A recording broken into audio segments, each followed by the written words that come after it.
இருக்கிற அந்த பிதாவாகிய யாவே கடவுளால் அவருடைய ஒரே பிரார்த்தனை என்பதாக இயேசு கிறிஸ்துவினால் நம் அனைவருக்கும் இரக்கமும் கிருபையும் சமாதானமாக இப்போது சோழர்கள் சொன்ன பிரகாரமாக பழைய பஸ்கா என்ற தலைப்பிலே வேதத்திற்கு ஒரு சில நொடிகள் நாம் கடந்து போவோம்.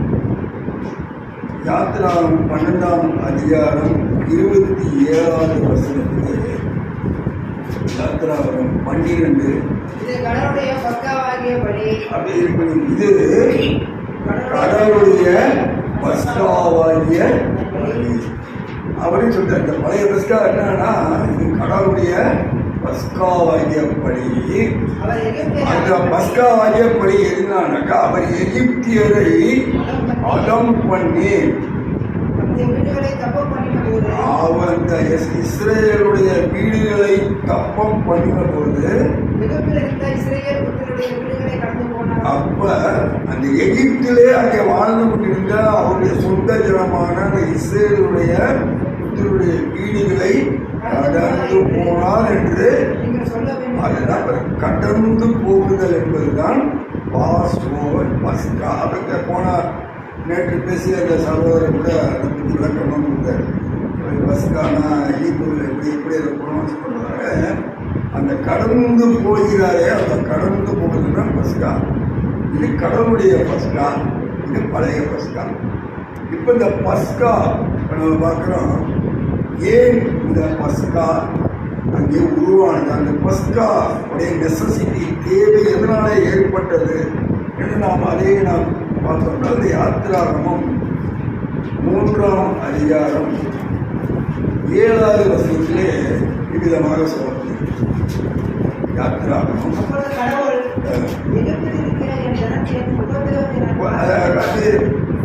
அப்பொழுது சர்வ வல்லமையுள்ள யாவே கடவுள் எகிப்தில் இருக்கிற என் ஜனத்தின், அப்ப அந்த இஸ்ரேலரை அவர் எப்படி வச்சிருக்கிறாருங்க, அவருடைய சொந்த என் ஜனத்தின் அந்த உபத்திரத்தின் கூக்குறாங்க. அந்த உபத்திரத்தை நான் பார்க்கவே பார்த்து அந்த அவருடைய அந்த கூக்குரலை கேட்டேன். அடுத்தது அவர்கள் படுகின்ற அந்த வேதனையும் அறிவித்தேன்னு சொல்லி சொல்றாரு. இதுதான் அந்த பஸ்காவுக்கு முத ஒரு காரணம், அவர்களை எகிப்தியரின் கைக்கு விடுதலையாகும். அதனாலதான் அந்த விடுதலை பயணம் தான் இந்த யாத்திராமே நம்ம அதுக்காக விடுதலை பயணம். ஆக அவர்களை எகிப்தியரின் கையிலிருந்து விடுதலையாக்கி அவர்கள் அந்த அடிமையின் அந்த இருக்கிறாங்க அந்த தேசத்திலிருந்து நீக்கி இப்படியாக பார்க்கிறோம் பாலும் தேனும் ஓடுகின்ற அந்த கானான் தேசத்திற்கு கொண்டு போய் விடுவதற்காகத்தான் இந்த பஸ்காவுடைய நெசசிட்டி. இப்படிதான் அவருடைய சொந்த ஜனத்தின் கூக்குரலை எட்டியது. அவர்களை நான் பார்க்கவே பார்த்து அவருடைய அந்த அடிமைத்தனத்தில் இருந்து அவர்களை மீட்டு கொண்டு வர வேண்டும் என்று தான் அந்த ஒரு சூழல் ஃபஸ்ட்டு சூழல். இப்போ அங்கே அந்த அவர்களை மீட்டு கொண்டு வருவதற்காகத்தான் அவருடைய மோசே என்ற ஒரு மனிதனை இங்கே தேர்ந்தெடுக்கிறார். அவரை கூப்பிடுகிறார். அவரை சொல்லும்போது அவர் சொல்கிறாரு, நான் இதெல்லாம் இன்னும் நான் பேசுறதே கிடையாது அப்படின்னு இந்த மோசையை சொல்லும்போது சொல்றாரு. மனிதனுக்கு இங்கே பார்க்கும்போது 4ஆம் அதிகாரம் 11ஆம் வசனம் கூட மனிதனுக்கு வாயை உண்டாக்கினவர் யார், ஊமையாளர் வாய் பேச முடியாத காது கேளாதவரையும் உண்டாக்கினவர் யார் என்று சொல்லிவிட்டு இப்போ உனக்கு நான் என்ன தெரியுமேன், உனக்கு நான் நீ பேச வேண்டியது உன் வாயோடு இருந்து இப்படியாக அங்கே மோசேயே தனது மக்களை அந்த எதிர்த்து இப்ப 5 பாருங்க. 5ஆம் அதிகாரங்களே 5:1-2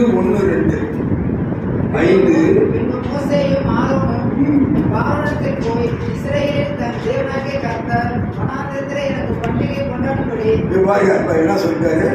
இப்ப மோசே அனுப்புறாரு. இப்ப எங்க போறாங்க, மோசேயும் ஆரோனும் அங்கே அந்த எகிப்தை ஆண்டு கொண்டிருக்கிற அந்த பார்வோன் இடத்துல போய் இஸ்ரவேலின் தேவனாகிய அந்த கர்த்தர் நீ அடிமைத்தனமாக பண்ணியிருக்கிய அந்த இஸ்ரவேலின் தேவனாகிய சர்வ யாவே கடவுள் என்ன சொல்றாருங்க, வனாந்திரத்திலே அவருக்கு அந்த கடவுளுக்கு பண்டிகை கொண்டாடும்படியாக என் ஜனங்களை போகவிட வேண்டும் என்று சொல்கிறார் என்றார்கள்.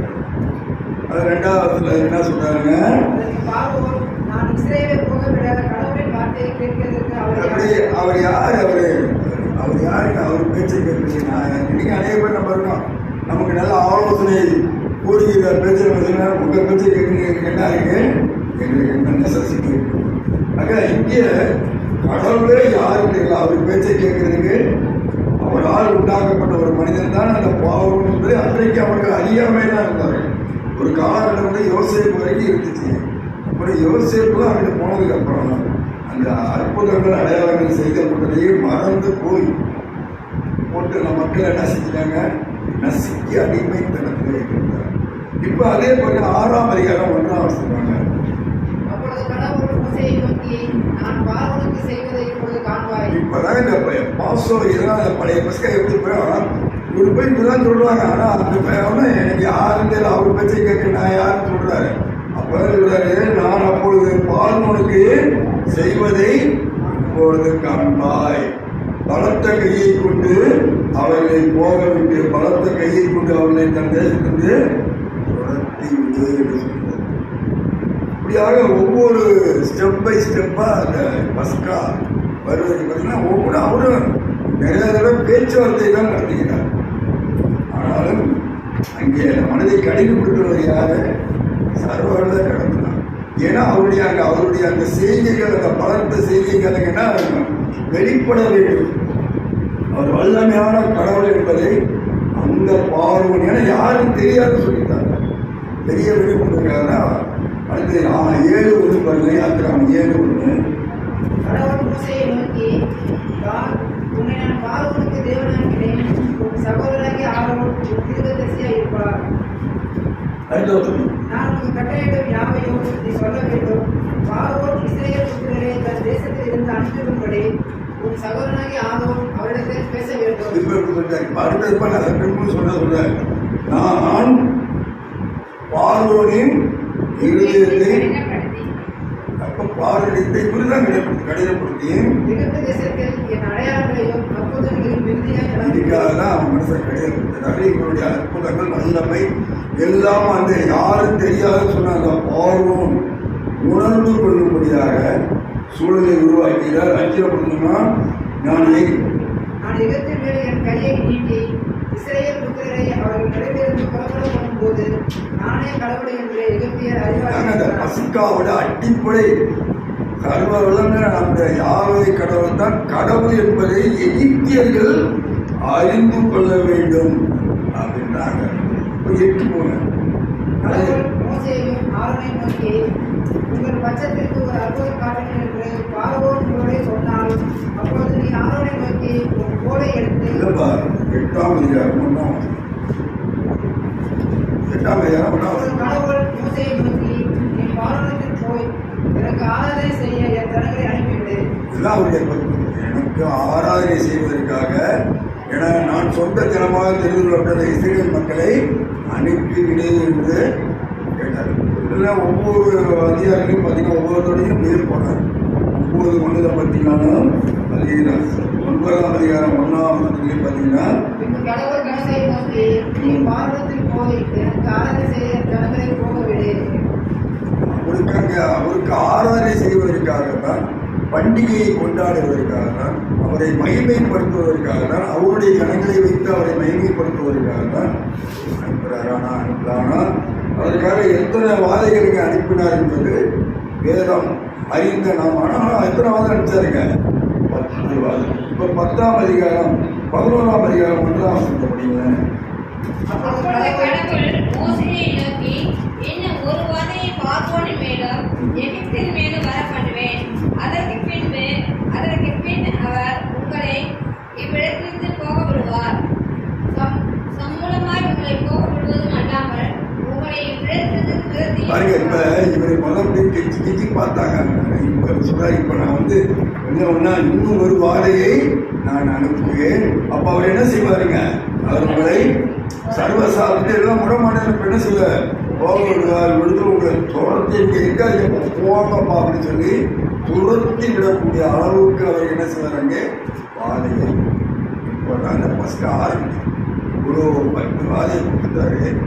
12வது சொல்றாரு, கடவுள் எகிப்து தேசத்தில் மோசேயையும் ஆரோனையும் நோக்கி, இந்த மாதம் உங்களுக்கு பிரதான மாதம், இது உங்களுக்கு வருஷத்தின் முதலாம் மாதம். எல்லாத்தையும் போய் 10,000 விட்டா போதும் போங்க கரெக்டுற மாதிரி செஞ்சுட்டாங்க. இப்போ இதனாலதான் இப்போ ஏற்கனவே பேசிய சொல்கிற மாதிரி இந்த மாதம் உங்களுக்கு பிரதான மாதம். அது எந்த மாதம் பார்த்தீங்கன்னாக்கா அந்த லேவி 23:5 பாருங்க, பஸ்கா பண்டிகை எப்பொழுது?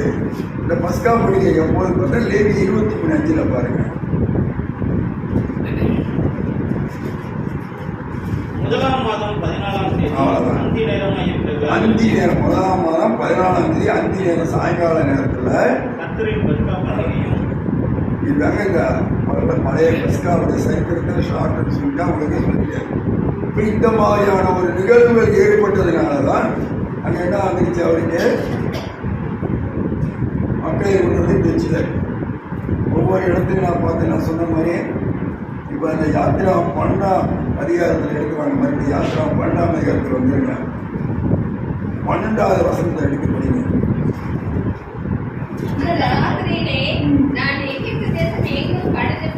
இப்ப ஒரு நேரத்தை குறிப்பிட்டா ஒரு மாதத்தை குறித்து விட்டார். எல்லாரும் ஒழுங்குக்கிறமாக செய்ய சொல்லி எல்லாம் சொல்லிட்டாரு. இப்ப சொல்ற அந்த ராத்திரியிலே நான் எகிப்து தேசத்தை கடந்து எங்கும் கடந்து போய் எகிப்து தேசத்தில் உள்ள மனிதர் முதல் மிருகஜீவன் பண்ணும் முதல் பேராயர்கள் எல்லாம் நான் என்ன செய்வேன்? எகிப்து தேவர்கள் மேல் நீதியை செலுத்துவேன். எகிப்து தங்களுக்கென்று உருவாக்கி கொண்ட அந்த தேவர்கள் மேல் நான் என்ன செய்வேன்? நீதியை செலுத்துவேன். நானே சர்வ வளம் இல்லை கடவுள் சொல்லி இப்போ 11 சொல்லிட்டாரு. அதை புசிக்க வேண்டிய விதம் விதமாக என்று சொல்லிவிடுவதாக நான் மட்டும் இப்போ அதில் 13 எடுத்து படிக்கிறேன்.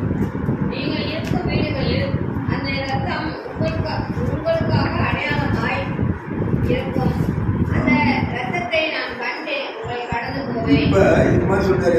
இப்ப சின்ன பிரபலம் வந்துருக்கு சுத்திலாம் அந்த என்ன செஞ்சுட்டாருங்க?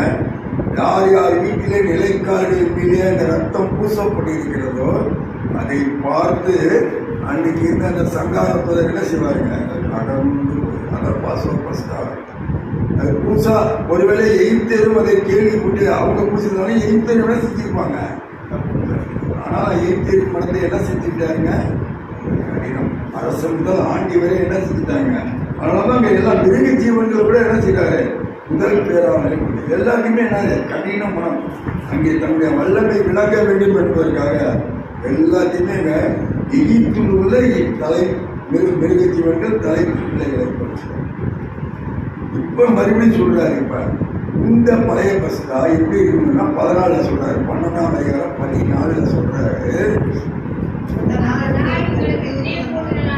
அந்த நாள் உங்களுக்கு நினைவு கூறுவதான நாளாய் இருக்க கிடையாது. அதை கடவுளுக்கு பண்டிகையாக. அதனால நம்ம சொல்றோம் நம்முடைய மீட்பர் புதிய பஸ்கால நமக்கு இப்போ கடந்த போன தடவை பேசின சகோதரர் மாதிரி நமக்கு துக்கமாகணும் அப்படின்னு நம்ம காவி ட்ரெஸ்ஸை போட்டு ரொம்ப அப்படி சோகமாக இருக்க வேண்டியது. அது நம்மளை நம்முடைய பாவத்திலிருந்து பாவ சாபத்திலிருந்து நம்ம என்ன செஞ்சாருங்க? மீட்டு நமக்கு ஒரு எச்சரிக்கை கொடுத்தாரு. ஆகவே நாம் ராகுவத்தை போய் ஒரு காலத்தில் எங்களை தான் அப்படி தான் வச்சுருங்க. அடிமையை கட்டுக்கல ஒன்றும் பேசக்கூடாது. இங்கே அந்த எப்படிலாம் பாடுபாடு அப்படி தான் நினைக்கும். எதுவுமே பேசக்கூடாது. இங்கே அதை எவ்வளோ பாடுபடாது. பாடுகளை சிந்திக்க வேண்டும். ஆனால் நாம் எப்படி இருக்கக்கூடாதுங்க? துக்கமாக இருக்கு. ஏன்னா அது நமக்கு என்ன ஆகுது? சந்தோஷமாக நாம் அடிமைத்தனத்திலே எப்படி இந்த எகிப்தியர்கள் 40 ஆண்டுகளாக அடிமைத்தனத்திலிருந்து மீட்டு கொண்டு வந்தார் அந்த பழைய பஸ்கால. புதிய புஸ்காக நம்ம கூட என்ன சப்ஜெக்டை வாக் பண்ணுறேன்னு சொல்லியிருந்தாரு. என்ன அவங்க சப்ஜெக்ட் பழைய புஸ்கானா புதிய புஸ்கா, பழைய புஸ்கா இது புதிய புஸ்கானா புதிய புஸ்காவை நம்ம வந்து மகிழ்ச்சியாக தான் கொண்டாட வேண்டும் என்பதை ஒரு நினைவு கொடுத்துருக்காங்க. இப்போ இங்கே சொல்கிற அந்த பண்டிகையை நீங்கள் இது தலைமுறை தலைமுறை நீங்கள் என்ன செய்யுங்க. இப்போ மறுபடியும் 17 சொல்றாரு, அதுலேயே 17ஆம் வசனத்தில் சொல்றாரு. அப்போ பண்டிகையை ஆசரித்திருக்கிறார்கள். ஆமா,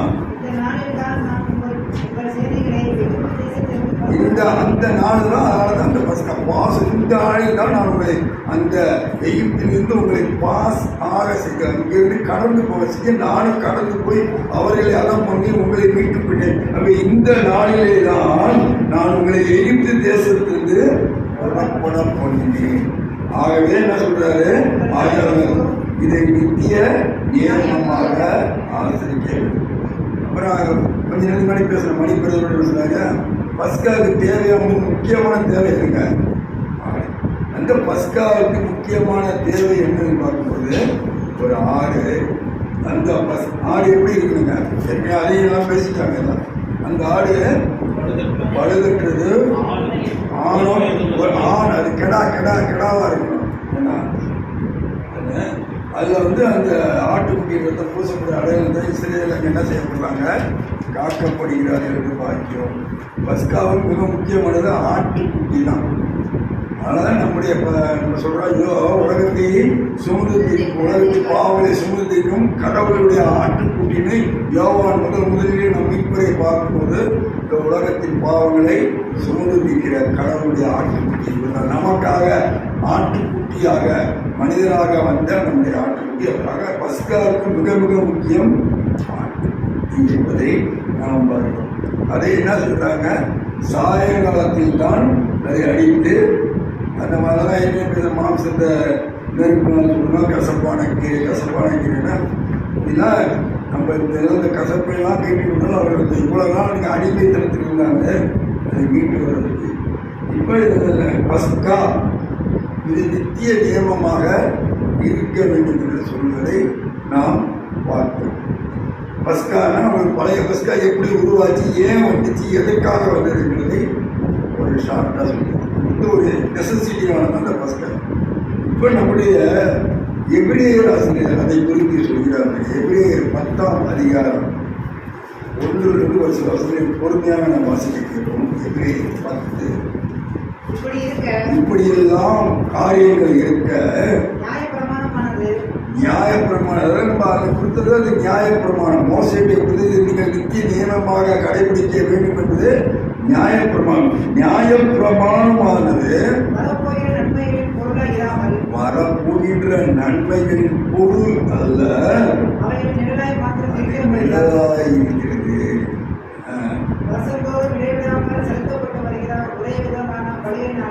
வருஷந்தோறும் ஒரே மாதிரி அதை வந்து சொன்னா ஒரு சம்பிரதாயமாக ஒரு அதை மாற்றி அது ஒரே இருப்பதினாலே அது என்ன செய்யறதுங்க, ஒரு காலம் அதை என்ன செய்ய முடியாது, பூர்ணப்படுத்த முடியாது என்பதனால தான் அது என்ன செய்யறாரு. அப்படி அடுத்த வருஷம் அப்படி ஒருவேளை பூர்ணப்படுத்துமானால் ஆராதனை செய்கின்ற அன்னைக்கு இருந்த அந்த அந்த ஆசாரியர் என்ன செய்வாங்க,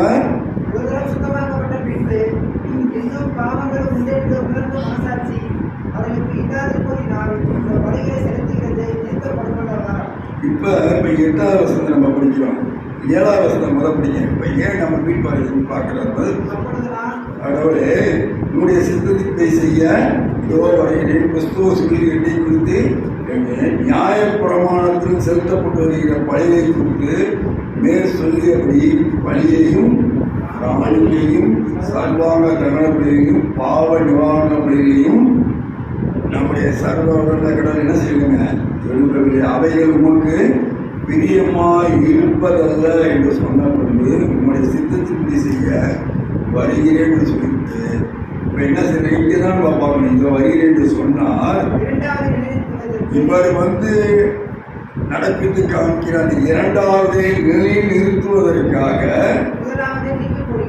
பழைய பஸ்கா முறைமையை நாம் நித்திய நியமாக இதெல்லாம் கூட இவங்களுக்கு நாங்கள்லாம் கற்றுக்க இருந்தவங்களாம் நிச்சயம் நினைவாக மாற்றக்கூடாது. அதுதான் செய்யணும். அது என்ன செய்யணும்? முதலாவது நீக்கி போடுவது, இரண்டாவது நிலைநிறுத்துவதற்காக முதலாவது நீக்கி பழைய பிஸ்காக ஆயிடுச்சுங்கப்ப நீக்கி போடப்பட்டது என்பதை நாம் உணர வேண்டும். அந்த பழைய பிஸ்காவை நம்ம என்ன செய்யக்கூடாதுங்க? குடிச்சிட்டே இருக்கக்கூடாது. பழைய பிஸ்காவோட காரணம் என்ன? அதனால வந்த மீண்டும் அந்த ஒரே ஒருத்தர் போய் சடங்காச்சாரமாக செய்து கொண்டு ஒவ்வொரு வருடமும் போயிட்டு வந்ததுன்னா அது யாரையும் பூர்ணப்படுத்தவில்லை என்று உணர்ந்த நாம் கடவுள். அதில் 16ஆம் வசனம் வந்திருக்காங்க. அதிலே 16ஆம் வசனம், அந்த நாட்களுக்கு பின்பு நான் அவர்களுடைய பண்ண உடன்படிக்கையாவது, நான் என்னுடைய பிரமாணங்களை அவருடைய இருதயங்களில் வைத்து அவைகளை அவர்களுடைய மனதிலே எழுதுவேன் என்று கடவுள் சொல்லிட்டாரு. அடுத்து அவர் சொல்றாரு, 17 சொல்றாரு, அவருடைய பாவங்களையும் அவருடைய அக்கிரமங்களையும் நான் நினைப்பதில் என்று சொல்கிறார்.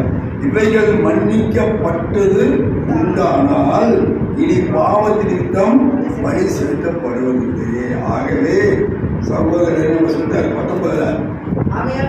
ஆகவே சகோதர சகோதரிகளே, நாமெல்லாம் இந்த விசுவாச ஓட்டத்தில் ஓடி இருக்கிற நாமெல்லாம் அப்படிப்பட்ட அந்த ரொம்ப பரிசுத்தம் பேச அந்த பரிசுத்த தளத்தில் பிரவேசிப்பதற்கு நம்முடைய மீட்பர் என்ன செஞ்சாருங்க? நம்முடைய மாம்சம் திரையின் வழியாக என்ன செஞ்சாரு? புதியது, அது புதுசிப்பார். அதனால புதிய பிரஸ்காரத்தை தலைவர் இருக்கிறார். நான் பழைய அது புதிய ஜீவமான மார்க்கத்தை உண்டு பண்ணி இருக்கிறார் என்று நாம் பார்த்தீங்கன்னா இப்போ 23 நம்ம படித்தோம்னா, அல்லாமலும் நம்முடைய நம்பிக்கையை அறிக்கையிடுகிறதில் அசைவில்லாமல் உறுதியாய் இருக்க கடவோம். வாக்குத்தத்தம் பண்ணினவர் உண்மை உள்ளவராக இருக்கிறார். ஆகவே நாம் அதை நாம் செய்யணும். இப்போ உபாகமம் அதெல்லாம் படிச்சுதான் போகிறோம். அஸ்தமிக்கிறது ரோமர் 3:20 ரோமர் 3:20 பின்பாதியை படிக்கிறார். ரோமர் 3ஆம் அதிகாரம், எந்த மனுஷனும் நியாய பிரமாணத்தின் கிரியையினாலே, எந்த மனிதனும் நியாய பிரமாணத்தின் கிரியையினாலே கடவுளுக்கு முன்பாக நீதிமானாக்கப்படுவதில்லை அப்படின்னு அங்கே தெளிவாக சொல்லியிருக்காங்க. இப்ப 21 படிக்கும் வரிசை பொறுமையா இப்படி எல்லாம் இருக்கின்றதுனாலதான் இப்படி அந்த நியாயப்பிரமாணம் இல்லாமலேயே நம்முடைய கடவுளுடைய நீதி என்ன செய்யுங்க? வெளியாக்கப்படுகிறது. அதை குறித்து நியாயப்பிரமாணமும் தீர்க்கதரிசனங்களும் சாட்சி சொல்கிறோம். நியாயப்பிரமாணம் இல்லாமலே என்ன செய்யுங்க? கடவுளுடைய நீதி வெளியாக்கப்படுகிறது. இதை குறித்து நியாயப்பிரமாணமும் என்ன செய்யுங்க? தீர்க்கதரிசனங்களும் அது என்ன? அது இயேசு கிறிஸ்துவை படும் சார். இப்போ 24 படிச்சிருங்க. நம்ம ரொம்பலாம் கஷ்டப்பட்டுலாம் அவங்கள மாதிரிலாம் இல்லை. நம்ம என்ன செஞ்சிருக்காங்க? இலவசமாக இலவசமாக எது கொடுத்தாலே அது இலவசமாக நமக்கு என்ன செஞ்சிருக்கிறாங்க? சர்வ வல்லமையுடைய யாரே கடவுளுடைய கிருபையினாலே அவருடைய ஒரே பிரான மீட்பர் இயேசு கிறிஸ்துடைய மீட்பை கொண்டு நம்மளால் எப்படி ஆக்கப்பட்டிருக்கிறோம்? நீதிமான் காக்கப்பட்டிருக்கிறோம் என்பதை நாம் ஒருபோதும் மறந்துவிடவில்லை. நம்முடைய பெரிய கடப்பாடுகளுக்கு வெற்றினதாலாம் கிடையாது. நம்முடைய சுய நீதி என்னங்க? கந்தல். நம்முடைய நீதி என்னங்க? கந்தல் என்பதை நாம் உணர வேண்டும். ஆகவே நம்முடைய நீதி, நம்முடைய பெரிய நீதிகளுடைய வரலாறு முப்பாட்டுகள் எல்லாம் அப்படி இருந்தாங்க. அப்படி நம்முடைய கடவுள் யாரே அவரை கண்டு என் பிதா ஒரு எழுத்து கொள்ளாவிட்டால் ஒருவர் இல்லாமல் பிதா தேர்ந்தெடுத்து உங்களதான் உட்கார்த்துக்கிற என்னையும் கொண்டு வச்சிருக்கிறார். ஆக இது சர்வ வல்லமையுடைய சுத்தமான கிருபை என்பதை நாம் உணர்ந்து கொள்ள வேண்டும். அடுத்தது 20 எப்படிங்க? கடவுள் ஒரு காலத்தில் பொறுமையாக இருந்த அந்த முற்காலத்திலே நடந்த பாவங்களை அவர் பொறுத்து கொண்டதை கொண்டு அதனால்தான் அவருடைய நீதியை காண்பிக்கும் பொருட்டாகவும் அவர் எப்பொழுதும் நீதியுள்ளவரும் ஒரே பிராணகுமாரன் மீது விசுவாசமாய் இருக்கிறவர்களை நீதிமானாகிரமாய் விளங்கும்படி இக்காலத்தில் தம் நீதியை காண்பிக்கும் பொருட்டாகவும் இந்த காரியத்தை இந்த புதிய பஸ்காவை செய்திருக்கிறார் என்று நாம் உணர்கிறோம். ஆகவே எபிரேயர் 9 போயிடுவோம். எபிரேயர் 9ஆம் அதிகாரம். இப்போ நீங்கள் ஓரளவுக்கு என்னன்னு ஓரளவு புரிஞ்சுக்கணும். ரொம்ப குழப்பல யாரையும் நினைக்கிறேன். அது குழப்பலைங்க இல்லை, பொறுமையாக தான் சொல்லிடுங்க, குழப்பமில்லை. இப்போது 9ஆம் அதிகாரம் 11ஆவது வசனம் சொல்லுங்க. கிறிஸ்துவானவர் வரப்போகிற நன்மைக்குரிய பிரதான ஆசாரியராய் வெளிப்பட்டு கையினால் செய்யப்பட்டதாகிய இந்த சிருஷ்டி சம்பந்தமான கூடாரத்தின் வழியாக அல்ல, பெரிதும் உத்தமமான கூடாரத்தின் வழியாகவும் அதாவது ஒரு ஆடித்த முடிஞ்ச வெள்ளாட்டுக்கடா இளங்காலை இவர்களுடைய ரத்தத்தினால் அல்ல, அவருடைய சொந்த ரத்தத்தினால. இப்ப அதே மாதிரி பாருங்க. இப்ப அடுத்தது பார்த்தீங்கன்னாக்க 14 முடியுங்க.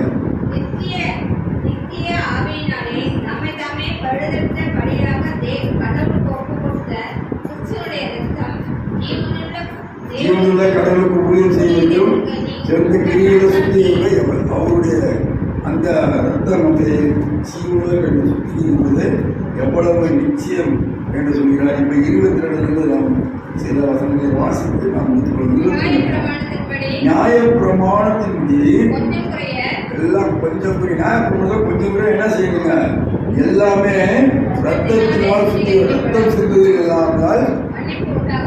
அதனால தான் தன்னுடைய சொந்த ரத்தம்னா அவருடைய ஒரே பிறகு முதல் படைப்பாக அடுத்தது அப்படிங்க.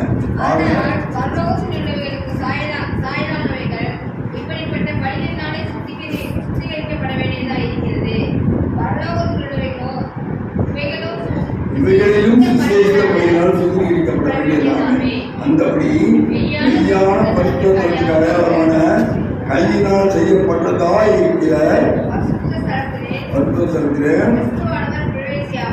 கையினால் அந்த மாதிரியான பிரவேசியாமல் பரலோகத்தின் தலை இப்பொழுது நமக்காக கடவுளுடைய சமூகத்திலே பிரதேசமாய் அதனால் பிரதான இதெல்லாம் நம்ம போட்டுட்டு சொல்லிட்ட கடைசியா 25 நம்ம வாய்ப்பு. ஆகவே பிரதான ஆசிரியர் அந்த ரத்தத்தோடு வருஷத்தோடு வருஷத்துக்கு பிரவேசிக்கிறது போல நம்முடைய நமக்கு வந்து 27 அன்றியும் ஒரே தரம் பின்பு நியாயத்திற்படும் மனுஷனுக்கு நியமிக்கப்பட்டிருக்கிறது. ஆகவே கிறிஸ்து அநேகருடைய பாவனை சூழ்நிலை வந்தார். புதிய இருக்காரு. இப்போ பழைய பஸ்காவை உங்களுக்கு சுருக்கமாக தான் பழைய பஸ்கா இதனால் இப்படிலாம் இருந்துச்சு. ஆகவே நாம் ஆசிரிக்கிறது புதிய பஸ்கா. ஆகவே பழைய பஸ்காவை நான் பிடித்து கொண்டிருக்கேன். நியாயப்பிரமாணம் ஒன்றை பூர்ணமாக்கப்பட்டது அல்ல என்று உணர்ந்து கிறிஸ்துவோட நியாயப்பிரமாணத்தின் முடிவாக இருக்கிறார்கள். ரோமர் 10 நம்ம போய் அவர் முடிவை கொண்டு வந்து புதிய பஸ்கா இருக்க பழைய பஸ்கா அதை நாம் பாஸ் ஓவர், அதை நாம் கடந்து இப்போ புதிய பஸ்காவுக்கு வருவதற்கு புதிய பஸ்காவை பேசுகின்ற